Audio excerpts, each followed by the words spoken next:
developing partnerships and relationships, what would you say to people and companies who feel like another corporation might be able to, like, basically one hand washes the other, help level up? Encourage them to have those conversations? There's a marathon saying, if you want to go fast, go alone, but if you want to go farther, go together. Yeah. Something like that. Yeah. And I think the partnerships that we have and those that we developed allow our community, not just Allied Services, and our residents and our patients to go farther.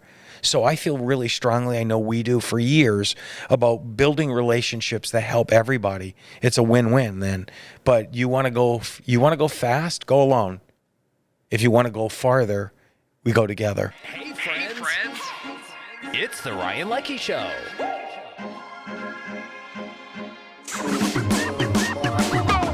Welcome to the Ryan Leckey Show. Hey, what is going on, peeps? Welcome back. I'm super stoked to have somebody who I've known for a number of years, and I swear we have the same attention span, right? The attention span of a hummingbird, and that's why I love this guy. The vice president of Allied Services, one of Pennsylvania's largest nonprofits, yes. The one and only Jim Brogna. How you doing? It's great to see you. Great to be with you. Yeah, we're really pumped because, you know, the whole goal of this show, right, to inform, entertain, have some fun, but you have been doing a lot of interesting projects lately that I wanted to dive into, not only just with your role at Allied, but also like in your personal life, because you're so involved in the world of fundraising for so many groups. But I think the big thing for people who see this right away, we want them to know the takeaway. You know, Jim's going to offer some great tips as far as if you ever have a loved one, this is such a difficult decision with aging parents. Yes. How do you figure out where and how to choose a special place for somebody for short and long-term care, right? At what point, if somebody in your life has suffered a stroke or a spinal cord injury or something and they're not making the progress they need, like how do you go about getting the right rehab? Because people are constantly calling you who might have been to other facilities and stuff and like, how do we get in there, right? And also you have been fighting in Harrisburg to help improve a ton of things when it comes to, I want to say the world of like what patient treatment, it involves Medicare, all sorts of stuff, right? We're going to unpack all of that just so the takeaway, because I think the thing that a lot of people are fed up with in this day and age where everyone pays so much money for health insurance, we feel like we're getting screwed all the time, right? Yeah. So we're going to unpack that. But first, let's talk about, I guess, just your role at Allied, because this is not just, I want to say like an Allied story today. This is more than that. It's about informing and giving people some news you can use content to make tough choices, especially if you have to have a loved one go into short or long-term care. But how did you get into the world of like healthcare and everything? Well, it's surreal. I'll be entering my 25th year. You started when you were 10. I was 10. It's hard to believe, like a quarter of a century of my time I've spent with Allied. So I really believe in Allied Services. Allied is 65 years old this year. Wow. Started in 1958. And started very differently, much the same way my career started very differently. Like I had a passion, much the same way you did, for broadcasting. I love sports. You know, I'm a sports fanatic. Yeah. And I wanted to go into broadcasting/journalism. And I had all these relations in the industry years ago. But what I found is you don't get paid a lot to work in broadcasting. Yeah, you don't go into TV for the money. And I have my $6.75 hourly wage I used to make at my first TV job as proof. Well, the most important thing is you're exactly right. I was $4.25 an hour. Yeah, you're killing it for a while, and I realized I was getting married. I needed to change my career path, and someone introduced me to the world of nonprofit. Yeah. I've always been a really super passionate person. That's another thing we share. You talked about our attention deficit disorder, but I'm very passionate about certain things. Yeah, we'll get to, because how you and I initially met, I should stress, so we don't bury the lead, is through Ryan's run. When I worked at WNAP TV for 17 years, you and I connected, helped launch this charity campaign, and we stayed in touch as it's evolved as well. And we'll come back to what you're doing with it. But you got exposed to the world of healthcare, the nonprofit sector. What did you love about it? And I know you just kept growing in it as well. Yeah. You're working for a purpose and not for a person. I love working for Allied. I feel like we have such a purpose. And the purposes are different for different people because Allied does so much for different levels of care. And then you're not counting the hours of the day. Like people say, you're constantly working. My wife, my family say you're constantly working. I feel like there's not enough time in the day to get the things done that we want to get done because someone always needs us. And I think not only through Allied, your work, but gosh, you were involved in so many other nonprofits and boards, and we'll kind of unpack that. But to give people a snapshot, if they don't live in Pennsylvania, maybe they haven't heard about Allied Services. is. What's your sort of elevator speech for what do you do? It entails so much, but give me a snapshot of the organization. So Allied started, as I said, 1958. A group of concerned citizens in Northeast Pennsylvania came to this collaboration that formed the Alliance that is Allied Services. And the Alliance was 3 other nonprofit organizations that shared one employee who had an expertise in working with people on the vocational side. You know, we still do that today. It was so far ahead of its time. And we should stress, and when you say vocational side, you are really working with people in the community and making sure people maybe who might have disabilities are employed and are thriving. That's exactly it. And that existed, and for those with different disabilities and intellectual disabilities, it existed in the late 50s when Allied was formed, and that has evolved significantly over time, because some people that still work in our vocational program work in a public environment. They may work for another company, but under the supervision of Allied and with our training and our supports. But vocational is different for different people and different needs. That formation of Allied, little did those original community members realize that it was the beginning of a future of an organization that has always looked at what are the needs in the community, how could we address it, and how could we do it as good as any or better than anybody, not only in this region, but in the country. And so we've looked at things like rehabilitation, physical rehabilitation. In the 60s, when we first started forming physical rehabilitation, you went through it physically with your shoulder. We had to educate the entire region about the importance of physical rehabilitation because it really didn't exist. So our medical director at that time, Dr. Michael Aronica, he started his career with Allied. Actually, he started as a physician and went back to become a physical medicine specialist. And then he started educating the community about the importance of physical medicine, physical rehabilitation. And in the 60s and 70s, that all evolved into our inpatient rehab hospital, the opportunity to treat people in different physical environments. I said every other stop along the way, whether it was housing, human services, rehabilitation, skilled nursing, home care, hospice care, it's always been looking at the needs in the community and how could Allied do it as good or better than anyone and still be a nonprofit reinvesting our people in our places. And that's been Allied's mission for 65 years. And an amazing team behind it. How many people employed with Allied right now? We're between 3,000 and 3,500. And that's a variety of, some people are part-time employees. Some people work for this new agency that we started, the integrated staffing, which is an opportunity for nurses and other clinicians to get paid a premium. You heard this thing about agency for nurses. During the pandemic, we were looking for agency to fill in voids there was no one available, or the price was outrageous. So we started our own agency called Integrated Staffing, and you're cross-trained to work in different Allied environments. You could sleep in your own bed, you get the highest rate, but you're also caring for the people in the greatest need in the Allied system. I want to come back to inpatient, right? I know even when I moved here before you and I ever worked together, meeting so many people who suffered the unimaginable, right? Spinal cord injuries, losing the ability to walk, right? Strokes. Tell me about the inpatient wheelhouse you guys have. Yeah. What does that look like because you have hospitals and they specialize in literally helping people get their life back. This is more than just going into a hospital for surgery. This is sort of the next step if somebody had surgery, say from a spinal cord injury, right, to get back on their feet. Yeah. First of all, let me establish this fact that Allied has our Allied Services Rehabilitation Hospital in Scranton and our Rehabilitation Hospital in Wilkes-Barre, which is known as the John Hines Rehab Hospital, was founded in 1982. There was a time where everybody said you had to know somebody to get into Allied's rehab hospitals. They're premier hospitals. The expertise, the clinical experience, the technology, the training, and the outcomes. Inpatient rehab is the gold standard for rehabilitation. If you're coming out of a hospital or you're having an issue, you should seek that gold standard first. And if your insurance doesn't cover it, or if there's an issue, why, we may put you in a different level of care. But Allied has all the levels of care, and we're always going to do what's best for the patient, their families, their needs, and that's the beauty of choosing Allied services and the appropriate level of care. But the inpatient rehab hospital, just before the pandemic, our Scranton Rehab Hospital was ranked #1 in the country That's impossible. That's huge. And who is that ranking by? And it's UDSMR. It's a medical rehabilitation. All the medical rehabilitation, 700 something rehab hospitals in the country had to submit data, and we were ranked number 1 in the country. And our Wilkes-Barre Rehab Hospital wasn't far behind. Yeah. But they take the most challenging, you said it, brain injury, spinal cord injury, strokes, all neurological conditions. We're seeing more and more Parkinson's patients. Yeah. And you take the clinical expertise, the passion to give them the greatest possible independence, the training, the technology, and provide the best possible outcome. That's inpatient rehabilitation. And so we say it's the gold standard. So Ally's been known by those services for many, many years. But when you say ranked number 1 in the country, right, for rehab hospitals. Yes. I want to say, I remember, I think it was probably 9 or 10 years ago when we were working in the Ryan's Run capacity. We can always come back to that. Yep. You had New York City homicide detectives who suffered, I think it was a stroke, who came there for rehab.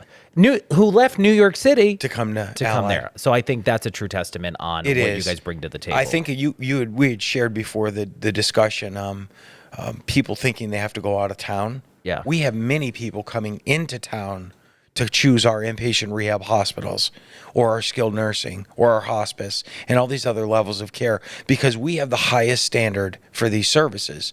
So we realize that there are reasons why people may go to another community outside the area, but we feel very confident in our people, our facilities, our technology, that we provide the greatest outcomes. And that's why people will choose to come here.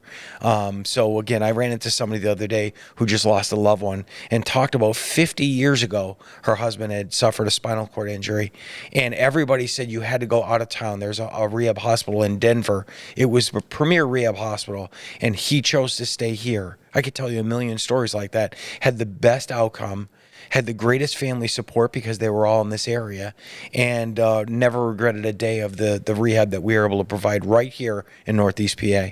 Let's come back to those harder discussions we mentioned, like when families who see this, right, if they have a loved one who suffered a spinal cord injury or a stroke, or have to make that decision to put someone they really care about into short or long-term care. Yes. Tell me about some of those conversations you've had with families, and what are your tips and advice? Because that is not an easy decision, right? To take maybe your aging parents out and put them in a shorter long-term care if they need it. It is not an easy decision, and every circumstance is different. So sometimes they do call me. I don't have any clinical experience, but I know the right people to reach out to internally at Allied that could do that assessment. Our medical directors, our case managers, our social workers, our teams that do those assessments will always put the patient and their loved ones in the best possible circumstance. Bill gets them, Bill Conaboy, our president and CEO. They want to call someone that knows what to do or knows the right people to help them in those environments. And usually these are challenging. These are people in the hospital locally or out of town, and they need to get back to the area, and they have no idea how to start this process. So we could spend all the time in the world educating people on social media, in traditional media, in person, until you're in that experience with your loved one. You need somebody to address it that minute. What's your insurance? What do I need? What do I qualify for? What do you have? Those are the questions that they have. And it's like we need a 24-hour hotline ready for the person when they experience those challenges. Because sometimes you don't have a lot of time to think about it. Hospitals need to get people out of the hospital, and that's a huge responsibility. So if you're there for a couple days and that's all they're going to keep you, they need to find that next level of care. And that's when we started talking about what is Allied. We're everything on that next level of care. We have it all. Nursing home, rehab, hospice if needed, home care, we have it all. Springboarding off of what you said of a lot of, the programs you have going on, and then you talked about insurance and this and that. Tell me about some of the sort of the fights or your mission underway in Harrisburg, because you have been such an advocate for Allied, but I think so many things related to the healthcare industry. Yes. What are you doing in Harrisburg, and what's kind of broken in the system that you're trying to help fix? You give me the incentive to want to talk about this. We're a nonprofit. We serve everybody in this community. And when you talk about the aging that are qualified for Medicare and medical assistance or Medicaid, that's a state program that there's money in those state budgets to cover long-term care.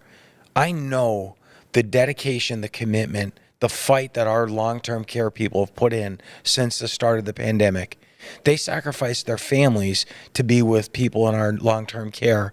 And so I knew that we knew as a member of the Pennsylvania Healthcare Association that we needed to take this to fight to the state to say we need an increase in those Medicaid reimbursements. Last year in the state budget, we fought for this Medicaid rate increase and other variables that enhance the quality of life for people in long-term care and skilled nursing environments. It was a fight for the whole state, though. They had not increased that rate since 2014. What has not increased in 9 years? So we finally had an appropriate rate increase, really not even to get ahead, but to start to catch up. So you're trying to keep the highest quality staff.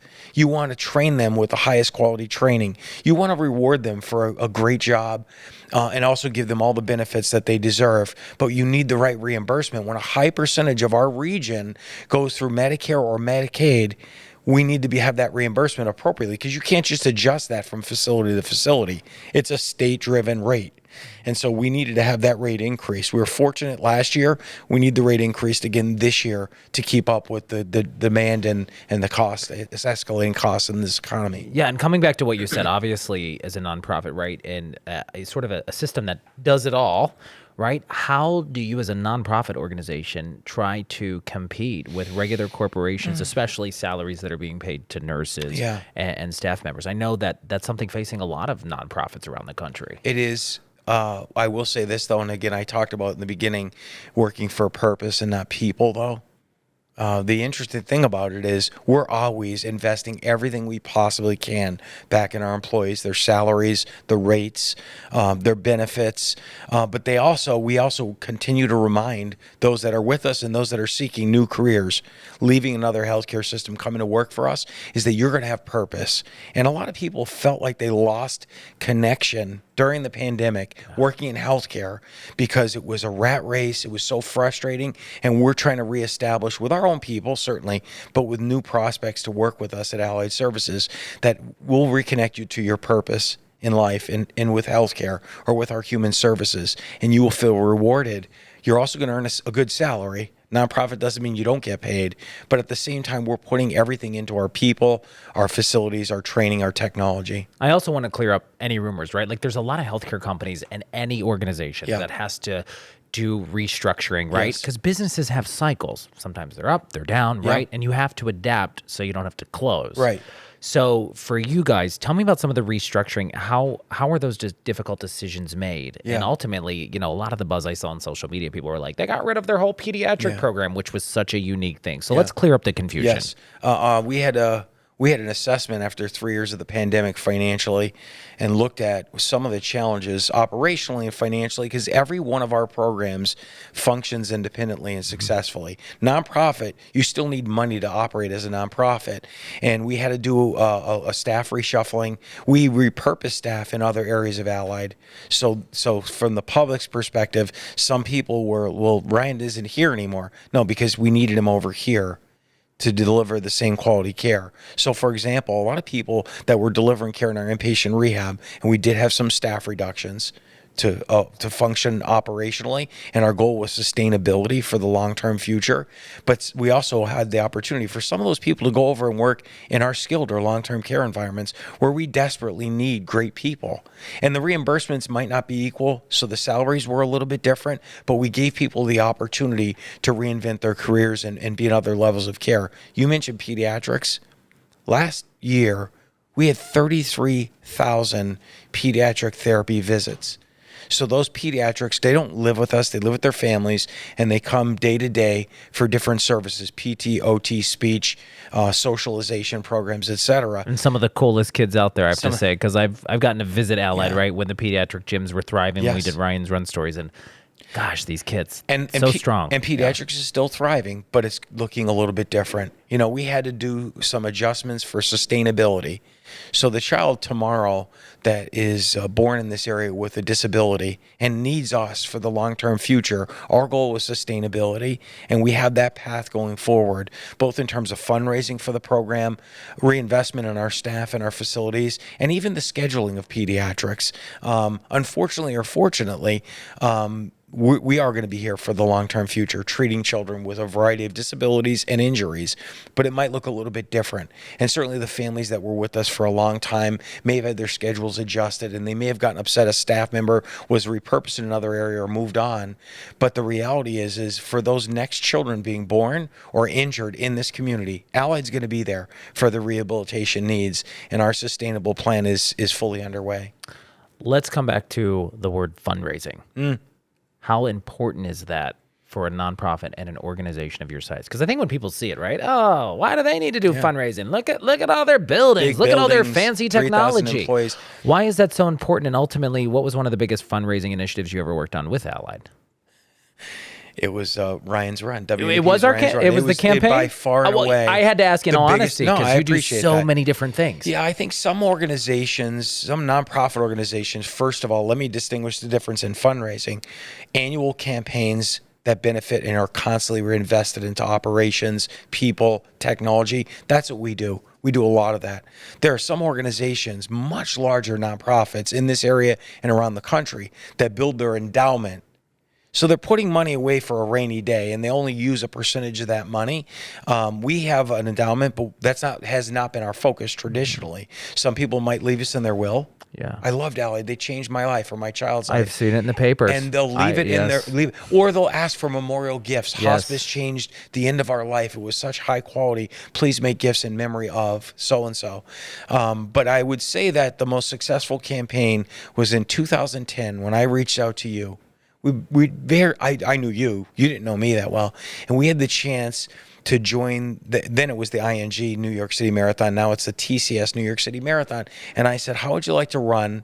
I think we had. Do you remember the first phone call? Yeah, like it was yesterday. What do you remember from that? Because I remember I got a crazy story around that. I sent you the graphic of what I thought was you. You were on fire running, and you had all these people chasing you. And this caricature. Caricature. Yeah. And I said, I think this is something that we want to explore. We hope you'll be seriously consider running a marathon. I couldn't even dream of running a marathon back then, so I didn't know if you were willing to take this leap. Right. And we also didn't know at that time if the station would allow you and your involvement. But I remember the conversation. I'm sure it was more of me pleading, but I said that we have spots, guaranteed spots in the New York City Marathon. Will you lead this team?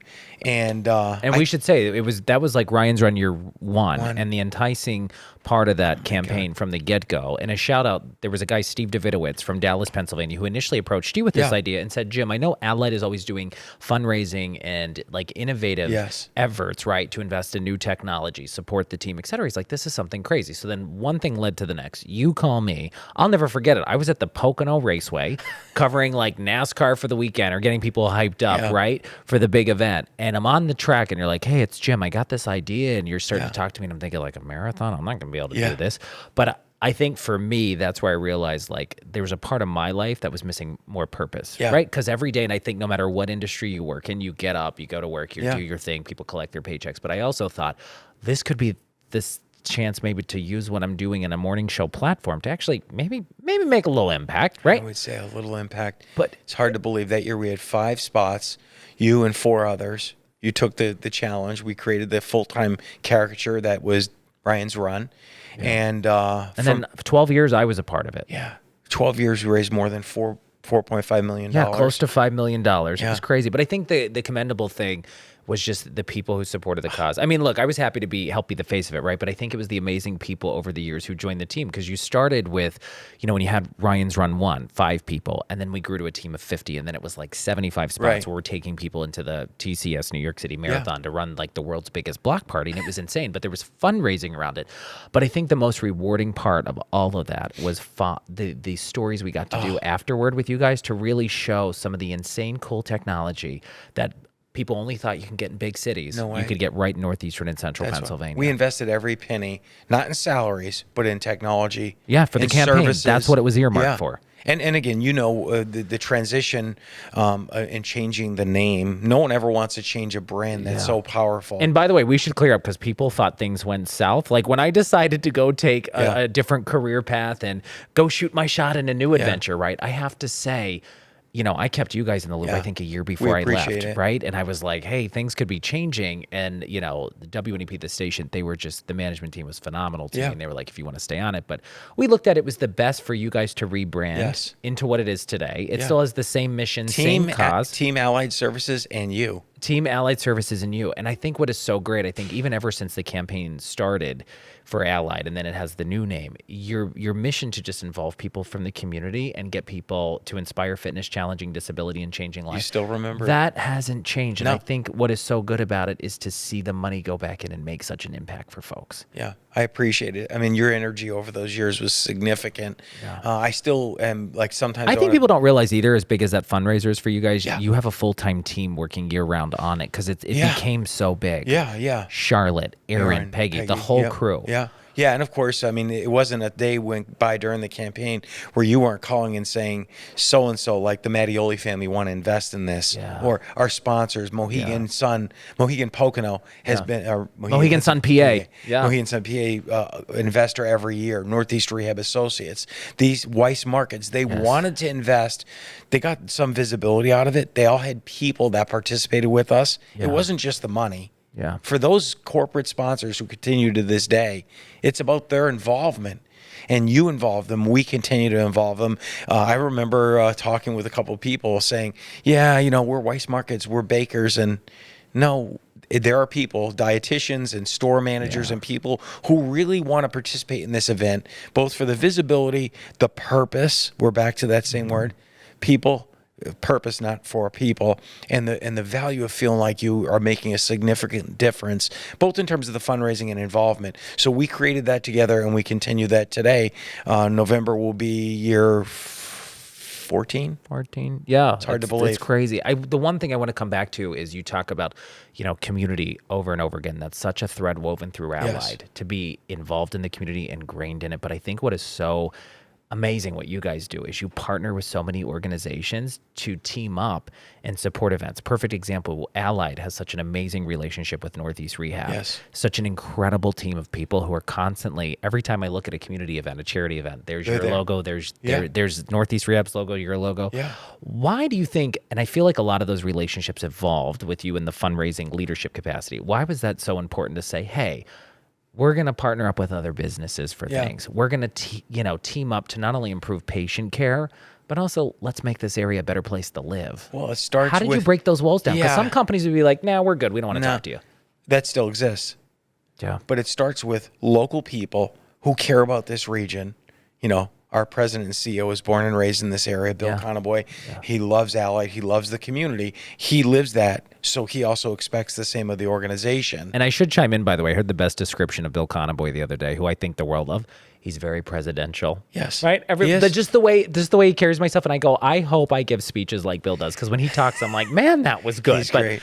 But Bill leads that, and as does Dr. Genelez at Northeast Rehab and the partners there, Lisa Gatto. But how did you get to that point where you said, let's look, we know we're all businesses, right? You're a nonprofit, right? But how did you say, we can improve patients' lives and make this community better if we team up? Because so many companies, and it still exists today, no, we don't need you. Right.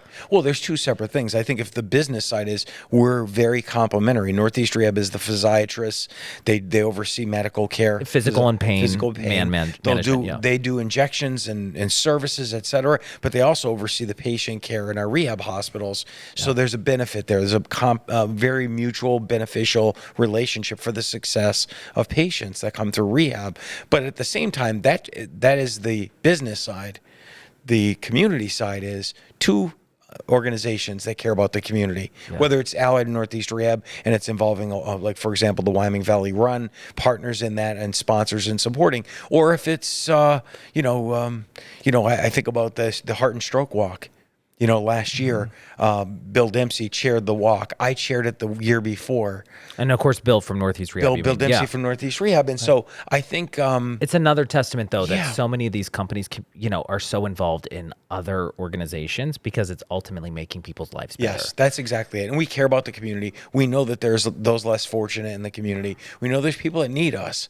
So if we're able to invest in something that's going to make the community better, you see those partnerships. And ironically, you said it, there's a lot of the same people and businesses that come together for those same purposes. So there's a business side of it and there's a community side, and we're fortunate to be a part of both of those. Now, look, I think nobody would argue if they live in northeastern Pennsylvania, you were like a fundraising juggernaut, right? Raising millions of dollars with great support and a team and allied services. But for people who see this, who are trying to fundraise for their own cause, what is your Jim approach going into meetings to sell stuff? Because I always jokingly told you, you could talk a dog off a meat truck. A dog off a meat truck. Yeah. I mean, you're good. So how do you navigate that? Because people who are trying to grow with fundraising efforts, how do you do it? You. Right. So first of all, you have to have a purpose of what you're raising money for and something that you truly and undoubtedly believe in. So I can't just fundraise for anything. I have to believe in it. And then you're living it. You're living it through engaging other people. You bring people into the circles, the spheres of influence. I had these conversations with graduates of Leadership Northeast. I've been on the board there for years. And one of the discussions is about fundraising, because you ask the group, their goal is not fundraising. Their goal is engaging themselves in the community. But ultimately, they're raising money for a partner or a nonprofit in the community. And as they get together, I talk about your spheres of influence, like the fundraising cycle. You have to be able to identify, cultivate, you have to have stewardship, and then you have to think.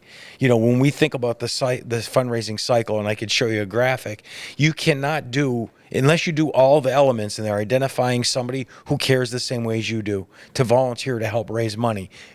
Jim Brogna doesn't do any of this all on his own. We have all these people, both volunteers, whether they're running in the marathon team or people out asking for support because they care about what Allied Services does. The opportunity to cultivate.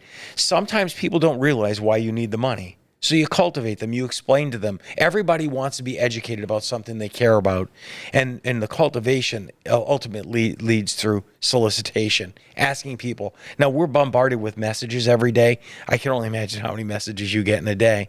Something has to rise above the average message to hit me personally, emotionally, to drive me to want to make a contribution, And so those are the elements of the fundraising cycle that I tell everybody. You have it. Whether it's your church, if it's a nonprofit that you're involved with, whatever you're involved with. But you have to be able to study your groups and your spheres of influence and how you can bring people together. And as long as you're as passionate about the cause that you're raising money for, you could be just as successful as any fundraising executive. But you have to follow that fundraising cycle and make sure you're engaging people in the process. Coming back, when we talk about just your fundraising efforts with an Allied, right? Now, Team Allied Services and you to help continue to purchase cutting-edge rehab technology to help improve people's lives. Why is it still so important for you to be involved in all these other nonprofits? I feel like you're busy enough. I feel like your wife, too, Laura, who I adore, would be like, you're already you're involved. Literally, I look at you and I see your stuff on social media. I'm like, I don't know when this guy sleeps. You're involved in so many other nonprofits and organizations. What's your why behind that? Because there's when do you shut it off? Yeah, we've known each other for such a long time. Yeah. I always talk about this. My mother passed away when I was young. I was 6 and my brother was 7. And so life is short. I learned that at a young age.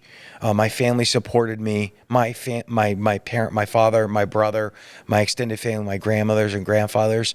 And my dad said, you weren't that motivated back then. But something triggered in my life, remembering my mother and remembering your purpose in life. And I feel like, you could sleep at the end of your life. I literally have driven every day.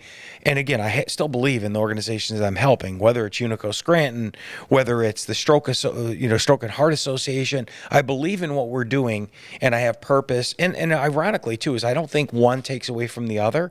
It's amazing that people that are involved with one organization want to help another. I joke and say, well, someone says you spend a lot of time with Unico. It's an Italian-American service organization. They're the number one people to call me that need Allied.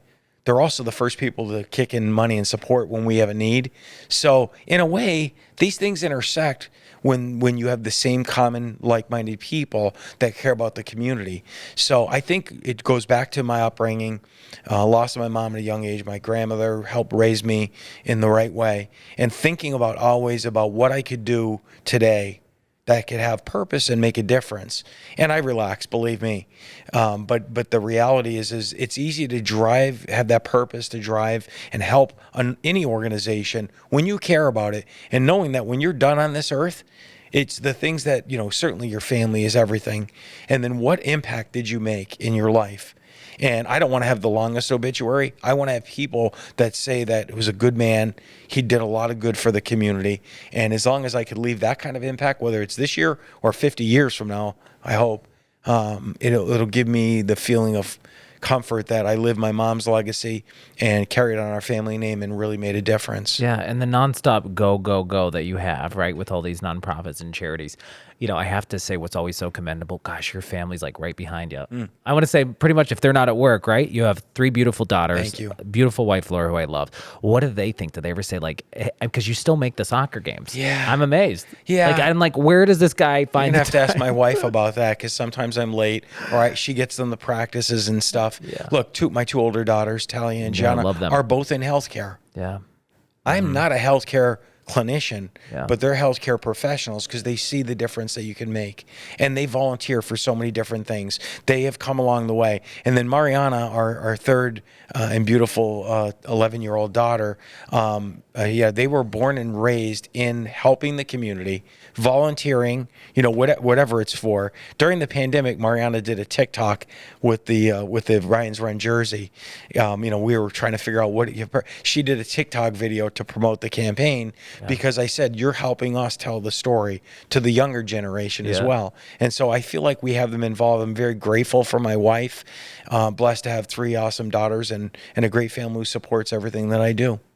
What's ahead for you? What's some of this stuff? Because the healthcare landscape, it seems like it's constantly changing. Yeah.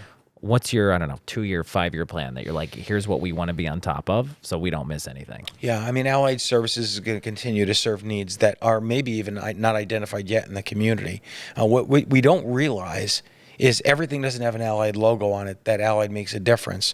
We have services like mental health, residential programs. These are people that their families don't want them in a hospital or in a facility, and they live in a residential program, and they're supported by compassionate and dedicated people, helping them regain their independence in life. We have people who work in developmental disabilities, intellectual disabilities programs, 100+ people that live in our dormitory. There's not an Allied logo on those residential facilities, but they live the Allied mission. So every time we can serve a person's needs in this community, we're going to do that. And we're going to do it as best as we possibly can with the greatest people and with the greatest care. So I think there are unmet future opportunities that we will meet those challenges. But as long as we continue to deliver the highest quality care in all of our levels of care, that will be our future. It's a 2, it's a 5, and it's a 50-year plan. I also think, though, you just mentioned about adapting and being staying up with the times and technology and everything. That was something I found interesting. We even partnered recently for Allied Services Center City Skilled Nursing in Wilkes-Barre. But this place, what I was amazed when you walk in, you're like, is this going to look like a nursing home? The place looked like a really nice, fancy hotel. So for you guys, I think you're changing the game and the look of these places, because you want them to have a feeling of home, but minus that, quote, nursing home atmosphere. And the nursing home is someone's home. Whether it's short-term or long-term care, that's what we have in our skilled nursing environments. It's the mission. We're always reinvesting in our facilities. We are the Luzerne County and Lackawanna County nursing home landscape is decreasing, both by facilities closing and reduced bed access, and Allied is increasing. It's increasing its availability of services. It's increasing the quality of the environments. And so I guess you could say we're ahead of the curve in that regard. But if you wanted to choose a nursing home, you're not going to choose any other nursing home other than one of the Allied skilled facilities, whether it's Center City, our Meade Street facility that was the former Little Flower Manor. We've totally transformed those facilities. And then our flagship on our Scranton campus, Allied Services Skilled Nursing Center, is the largest nursing home in the entire region. But as large as it is, it has heart. It has beautiful internal space. It has people that care, and we're always reinvesting in the residents' care at those facilities. So if I think about, as I said, my mom, my grandparents, I want us and we want our places to be places that you're proud to have your own family there. So it's good enough for our family. It's good enough for everybody in the community. And you saw it firsthand, the renovations at Center City Skilled in Wilkes-Barre. I was like, dang, I would live here. Did people think you were crazy when you guys kind of pitched those ideas that made it look like, it looked like a hotel you would see sort of in New York City? Well, first of all, it's leadership. Our board of directors believes in what we're doing, and they constantly support our leadership ideas, and they know that Allied's going to do what's right for the community. So the reinvestment in those facilities is driven by our skilled leadership and our overall leadership, as we said, led by Bill. But the idea is saying we're going to reinvest in this because it's important for the community, and we're going to do it the best that we possibly can. I had nothing to do with the designs. I'm just so proud to share what that looks like. Again, I would have my loved ones there, my family. So I certainly believe it's good enough for everybody else in the community and the highest quality standards. So we've increased the accessibility to long-term skilled care in Wilkes-Barre by expanding that facility. And the rest of, as I said, the rest of Luzerne County is decreasing in nursing home access. We're increasing access. We're bringing higher pay wages. We're bringing new staff in. We're bringing the technology, and we're bringing the highest quality, most beautiful skilled nursing environments to Luzerne and Lackawanna County. And we're going to continue to do that. The takeaways I want to leave people with, because you've been on the other side now for so long, developing partnerships and relationships, what would you say to people and companies who feel like another corporation might be able to, like, basically one hand washes the other, help level up, encourage them to have those conversations? Because I said you were in a position in a company where people are like, why you got to talk to all these other people? Right. And you're developing partnerships, but it's changing lives. Yes. What would your message be to those people? Like if you're running a company, you're a VP, why have those conversations to kind of break down those walls? There's a marathon saying, if you want to go fast, go alone, but if you want to go farther, go together. Something like that. Yeah. And I think the partnerships that we have and those that we developed allow our community, not just Allied Services, and our residents and our patients to go farther. So I feel really strongly, I know we do for years, about building relationships that help everybody. It's a win-win then. But you want to go fast, go alone. If you want to go farther, we go together. And speaking of going together, before we wrap up, you guys are continuing to invest in cutting-edge rehabilitation technology, really to help out hundreds of people in northeastern and central Pennsylvania. The best way to do that is with Team Allied Services and you. Yeah, I appreciate that. So when this podcast launches, it's going to be the fall. Okay. What would be your message to people to support the campaign? Well, again, I hope you're motivated by having your life touched by some part of Allied, and you can make a donation to support the part of Allied that has impacted your life. It could be pediatric, it could be stroke rehab, it could be home care, it could be developmental services in some of these programs that we talked about that don't get the visibility, or it could be end-of-life care. If we impacted your family's life and you could make a donation, you're paying it forward to help us deliver that care for those others in need in the community. Remember, a nonprofit takes care of everybody, regardless of your insurance, regardless of what the reimbursement is. So if we're going to continue that highest standard of care, the people, the technology, and the facilities, we need the community support to continue to do that. Anything I missed you want to jump in on?